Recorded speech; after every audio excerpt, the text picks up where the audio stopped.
ke atu nam haka dir tiga hen ke kruan nak jin lai hka har pakla ti ka hu mi jisko adikhan nam haka a dir tar khodu ke max paklo ronjo ke mani ke ma kachin na kajun o was khwalo lai hoka chimlo kiti khwalo ti aka kamera ma kachin te ma adikhan ma ra tham ju pachim ra tham ju no ma ko jeruha ka bo chimi ju ke max lo ka bo chimi ju pachin si atu nam haka ti mi ra bun sam hi ke dir tiga hin zum na tin mi si ke ma ka bo chimi ke mi si kan chun nam haka ti nam ding slo kemul kan ti dai lo ke tin nam le ya dai lo I kalai hor suni dai lo cinta cinta chen chun abi ke dir ngam na rom chu ama pachim bo chin na ama pachim ka bo chin mi te ma kasum na te ka bo chin na ke kan dir ta mi chu si ma pachim chu sumpa jo di ko sa amen I nam ha ka dir dia he ama pachim tu ni kan nen chin tu ngari ko sa kalai hor chu sa lo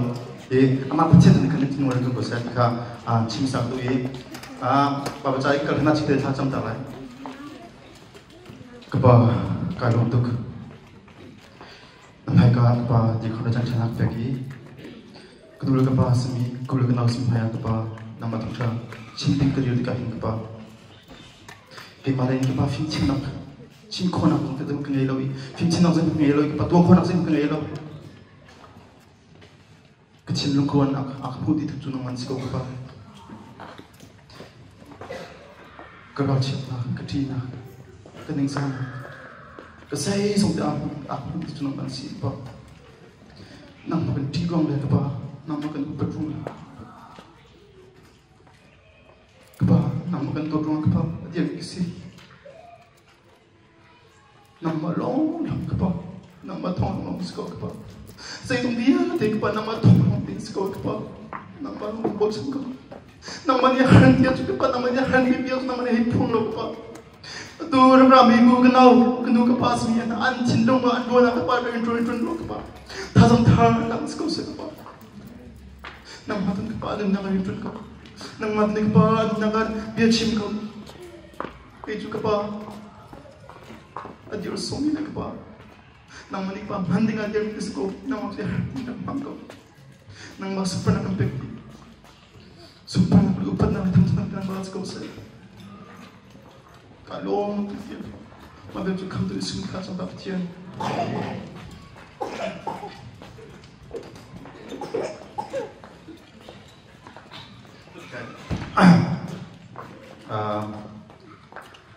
Bapak jangan kau kecil. Johanangan tengah kita selesai. Johanangan tengah. Kembali ke lajan kan kadung ke perkara lagu misurung tak cu ke mahi kesi I dungai tu cu kapasi thei atai long mi ke nge dia dekha atan din ha I thei atai mi nge dia dekha an tai chin na ha achan ha nan di cu kan chimi ha bia thong in nan chang chang ke mahi pe ulo ke song na mahi ka pe bilan misungi ni amate in thei atai kholo I arwang a ape longa atai khoban thuki nan ni song ke ma chung I nan lowa chun nan tai kholai nan tai ko belai lo misurong chu ke ma hi ka si ange chu nan ma hin si ahom han ka chunga I ke zong an chunga ko ma chun ama chu thei dam pi atai kho mi chu si zai cha dia ke ma lo in nan to kho mi zai man lo kachunga lo mi chu misungi char bantukin lenga thon in skola an siko chuban tuk nge chu an pum ha I maya an pe ha I chuka chu an kangti kachungi nan ka bia kha nan chunga a hun a chu nan dumi pau kha nan ka halai I nan hu ko lai nan ni theitam pi nan tlai thong in kapa super na kha nan nang tar I Judicun kesultu I nan chang ju si I kai tu kerap ram ya akan cibi zai kong si dia jun ma kong cuma mandau sina kan ke thong tak cing chang gola merang kong ke cing dia lawe lai ho long cing ba som lai kaya kan huda bejo. Could you please put up the picture?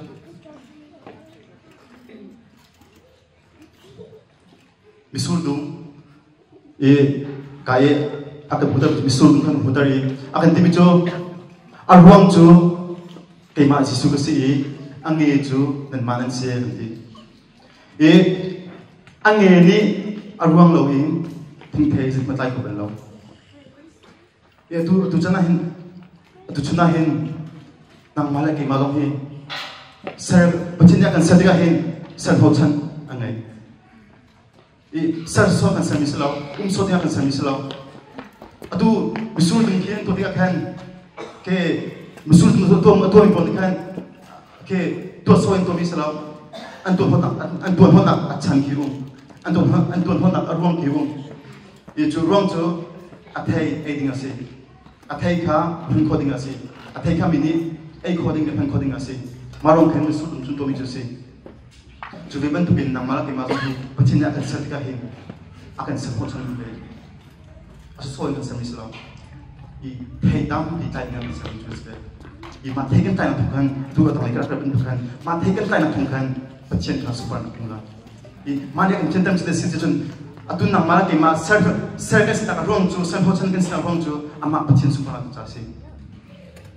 itu marang chun bihal du bihal chu atu nan nakun nakahinda nang mata ke mata zebut thira kan tai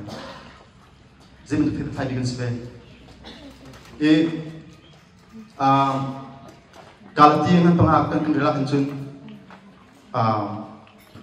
changkro thei tai ka bulai galati ngan panga hi kul thum kar ti chu siman selo thrauni achwa termi ha chu dotna lomna daina lungsauna zangfana chatna zumo klaksina toidorna male ma dei khona in ha hian si yuchman maka thrauni chot mi thei tai chu si tu chunjana zaitinda man tu thei kin tai khobila ai ti kha ron has ding mi chu then nan tai khobila hi chun ama khri he ken pe longa thei kin tai khola ama khriya ape mi long ama khri arwang asimi khri he ape mi ange long kha thei tai kho ange ni ama thei tai kho lo I arwang kha har chuben tu kin nang mara ki ma long hi khri kha kan thari khri he kan pe be ho cha kan marong khri kan pe hu long kan thei tai kho mi chu slide churang chun zaitinda khri he chun pe lai dia chun an chim tang ko kan chim tang ko I zaitinda kan pe lai dia chun ama abiar na babul charana ama abiar na kan selai babul charana chun atu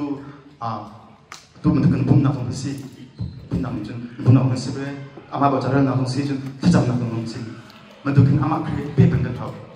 barong selo ni fiding kan na kan rin na se kan motor mo na se kan kan na kan ama khri ape den bi kan si hau barong kan thei tai ko mi chun si ama khri ape long ape mi kan selo dun zai thei tai ko la lo amna bia kan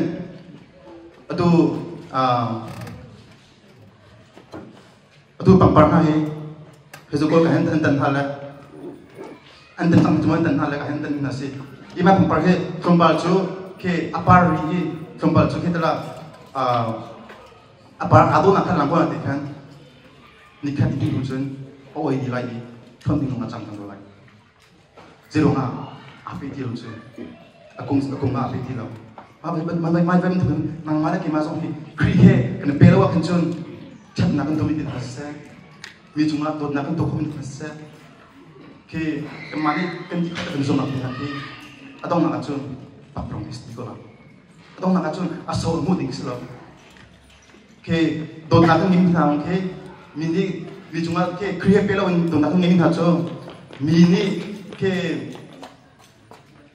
mi chunga dot na kan ngai ko mi ke amani kalung a khilo jang khajen kadona kha saudi jang thila arong chu ke masina kamisi ke masina kami to naksi pati khajen ke ma afrom taro le ke ma ke ngai achita tanga khajen ma to taka thila arong chu kape ni kha ke ma ke masina kape mi si ke ma kape mi si nate ke ma hi khri kape ya chun khri ape mi si a khajen don nak ngai mi ha ke ke masih nak kami setia lo Krisin nak kami top nak ka Krin ak top nak le Krin ak sang fan tu ka misina akal cini kisalai pati hunjun ma top nak le ma sang fan nak chu dekuna oi khologi dekuna khau butina dekuna mini kan chunga ke antin ke la tin hun to zonga ke dekuna kan tijong kan ma top nak chu Krisin nak kami sta kan Krisin nak kami along sta kan chun ke ahun komisi ahun li to nak si ahun li sang tak fan si Arwang jo, misul ke,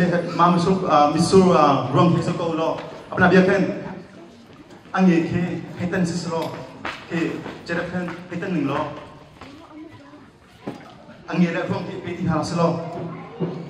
ma angin amat hitan cun, hitan ko ning lo, hitan ning lo,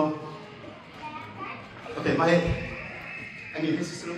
hitan ko ning lo, arwang ha peti lo. Thì thấy con lo dây chụp tin cả chụp chi dây chụp cái chi trong dây thì nó thấy khỏi lo dây chụp tin cái mặt cái mà anh nhìn hiện dây chụp tin dùng trong dây chụp tin thì trong dây thì nó thấy khỏi lo thấy tại khô tiếng là siêu thần chân thấy tại khô nào cũng giờ chân ama arwang sinh cái ape hao arwang chú arwang này hiện nun nặng cái mình chú xin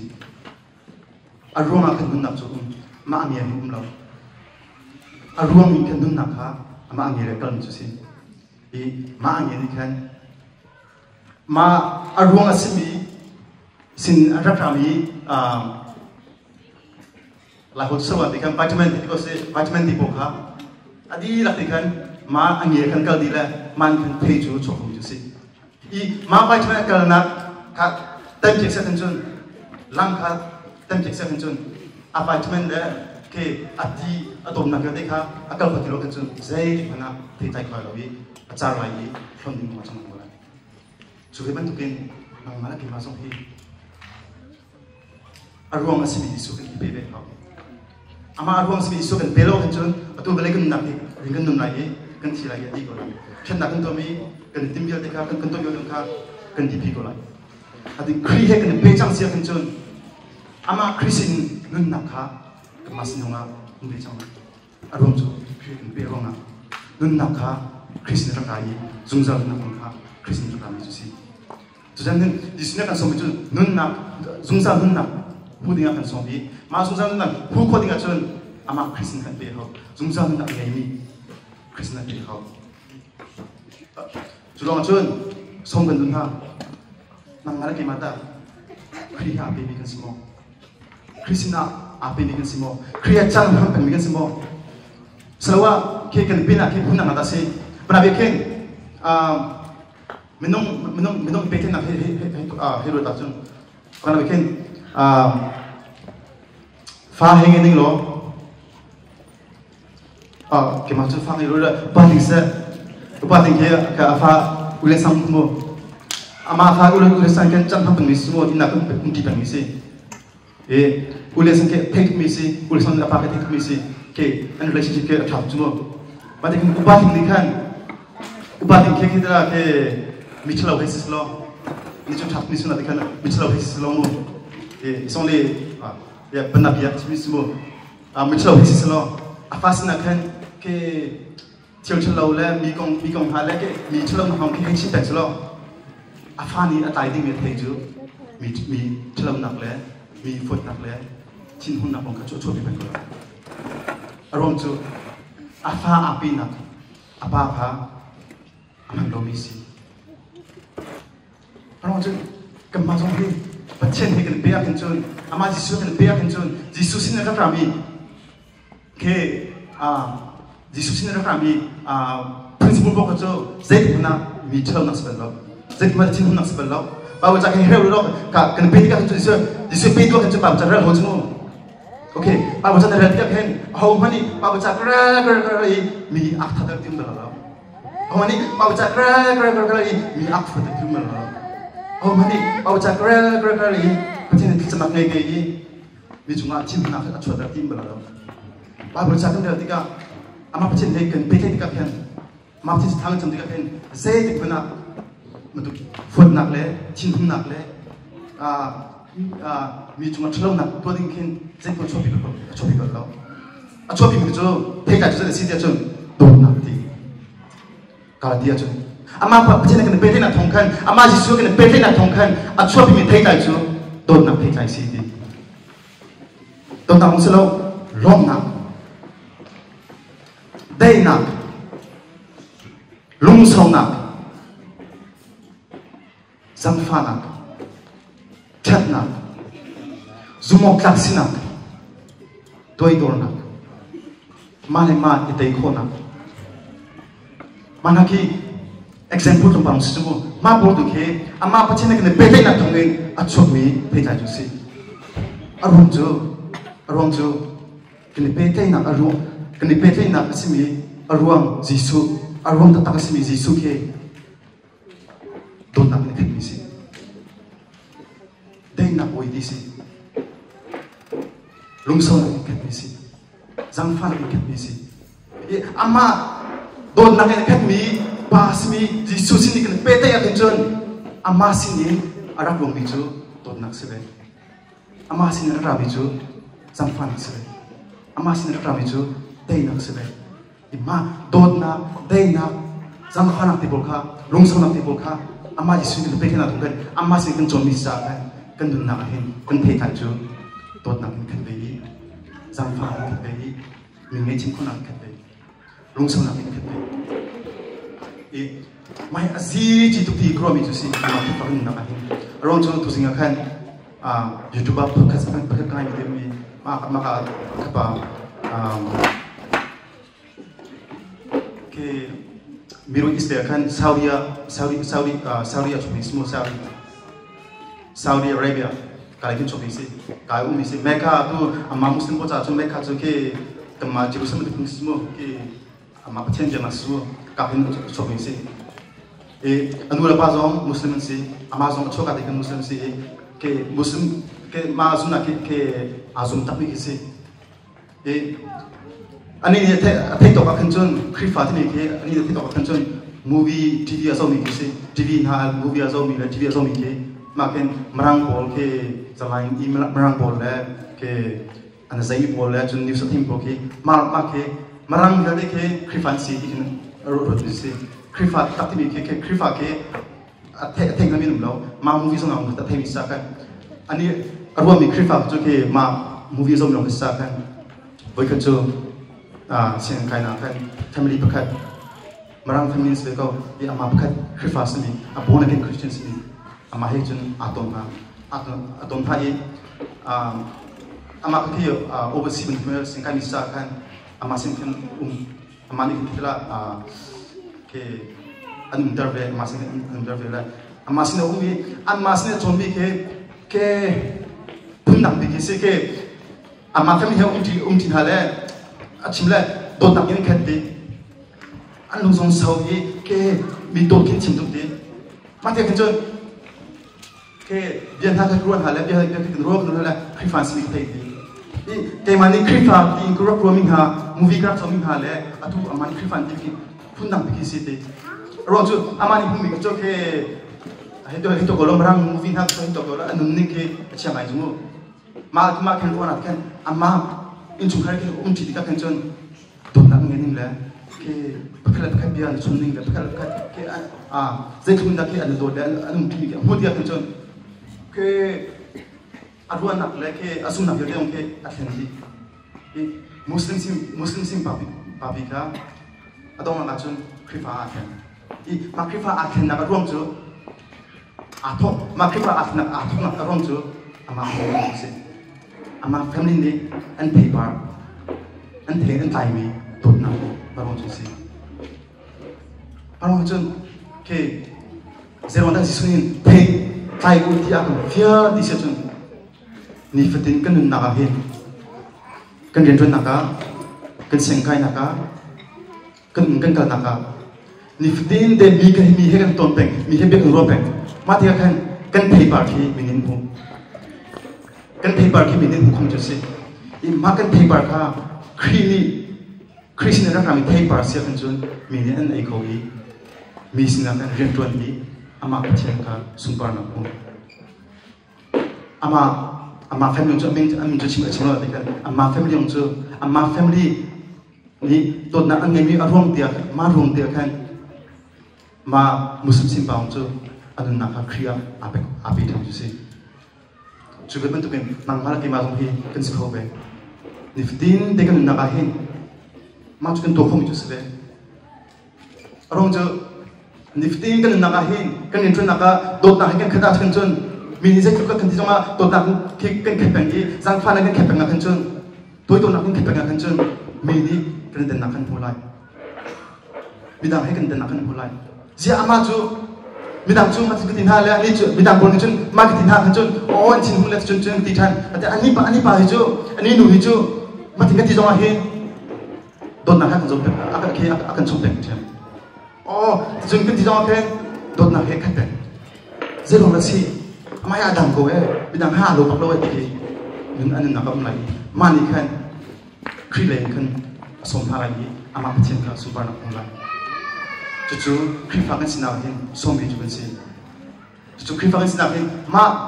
mà nun na mà paper tay đi là chú xong bị chú bên gì chú ra ăn bữa ba bữa nào nên đi ăn xong một lần hai bị hal tu chân hạt chú giấy bên tu paper đã tay đi bên gì lifting thì cái nun na hiện giấy bên tu paper giấy bên tu paper đã tay đi bên gì mình đi ai không mình cha nun na làm áp bị tu na áp di tu ta ke thei thai ni si aslawa mi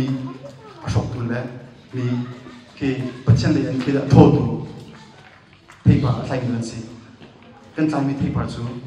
ama christian na krami ama kri asemi anum ning thei pa kha kan ma zung ni kan probe kan lang ter ni ka si mi sin na kan ke kan bek pa ni si cho nên xong gần ha xây dựng thầy bảo là dài xây dựng thầy bảo là dài ruang lâu in tiếp school lâu bên tụi ruang simi disu chun zai cái thằng cái đường chun ruang simi disu cái pelo chun zai bên tụi kalau itu cái machine bên pelo chun zai bên tụi kalau itu sao chun apa namanya kan tapi kita kan kecil sebelum itu pun ke don nak chun ngebgo sedang di tin nak chun to khobi ko den mande na dikhan atu kishim to kan an chat nak le an dot nak an to khomi ke atu ten jam is mi pang praman kan si chungza amun bi sa balai chung chi ti jaw ma si atin kan ma som kan si chu amun lo mi sa kan amun ding mi chungza amun ding mi thei pa tai na som chung si churong achun tu chuna hin som kan dun han ru ba ulan na kan ti la tin som kan dun han bukan ke challenge gitu aja, menolak cincang ha challenge gitu aja, si dia cun asik kuat kan cun, bukan de challenge gitu aja, si dia cun asik kuat cun, ni kena hen, aku pik, ni di perhati tak, pecien kecam dia, ni di perhati tak, kalau cara lah kecam dia, kecam nak kecam dia, tapi pecien di bete nak kami लेकिन पीछे बैठे ना नहीं लोग इंचुन के काये तुम उसके दिया थोड़ा सा चिंच मो तो कन चिम्मी बिया लोग इन नक्सो इंचुन अदुम के अमुंदिंग में थे बात लाइक बोलेंगे चलो अरों चु अपना बिखन उपाधिंग है ओपन टेबल लो हिस्सा उपाधिंग ओपन टेबल लो के मालूम थे हेदी को उसे बाकी cái mà đây khen upasi cũng cần chinh bằng halai, cần chinh halai, nên thấy như vậy cả, cái bên ta small long khan upasi nên hal có thì lo, cái mà đây chinh long cái sao, mà sẽ thành chun, dễ thì mình đã upasi cái sinh tak cái nên thấy có bela lo, tu cho nên upasi sinh tak thấy bị tu cho, mà tu cần đi làm cái mi selai, cái chun ama he ti beng le, chăm ham ti beng mi si, anh ấy nên tập mi si, cho nên bên tụi mình ama pachin kong ke kemani chun tin thong thakan nangai so nakin chun tin an ching bang ko ahonda chim bi han li ahonda chim bi han lo tiong kha ro ko kan thei lo chim bi long na ka chun ati the mate chan kan lak ve gi ba cha kan thel ve gi ba cha kan zo ve gi ama pachin pe na ngai dia kan chun ama pachin simi jisu simi advance simi long kha tha tin thei han nak ngai ko be lai ba kan num bi mi a thei kai kha midang cha kan ei kho mi se lai chuang chun ke challenge kin tha de si chun patchen he chan han hi zom veo chan la de lo patchen he I pete na me veo si ke mini chimi nong ring si lo kan ma le ma patchen hi pete na ngai veo si ma lo lo kan ama hi patchen na pete na ngai hu lo kan a thei tlai khom tu se lai a hun mi thei a tlai khom tu se lai I ma hun mi thei tlai mi ni ei khom mi thei tlai mi se lai samri ga ching tum jo kan na ga hin san ho chan san patchen na kan sa hin san ho chan ngai ia kan san ho chan jo ama patchen sumpan nak lang ta na hin san ho chan ni chun si ia ama patchen sumpan san ni kan lang ta lai te chun thei par kan tlai na lang ta ni chu si I ma thei par chu zen kan tlai khol lai te chun a rom asi ni su si na kan I pe khau ma rong kan thei par bu mi thei par tlai khol ni chun si ma rong chun nu la pa u la nau nan di la tin song man ha patchen he I pe ve usi ama jisu si mi a rom he I pe ve usi ma rong ma chun thei par a hun ni thei par kan tlai khol lai patchen di su par chu di ko sa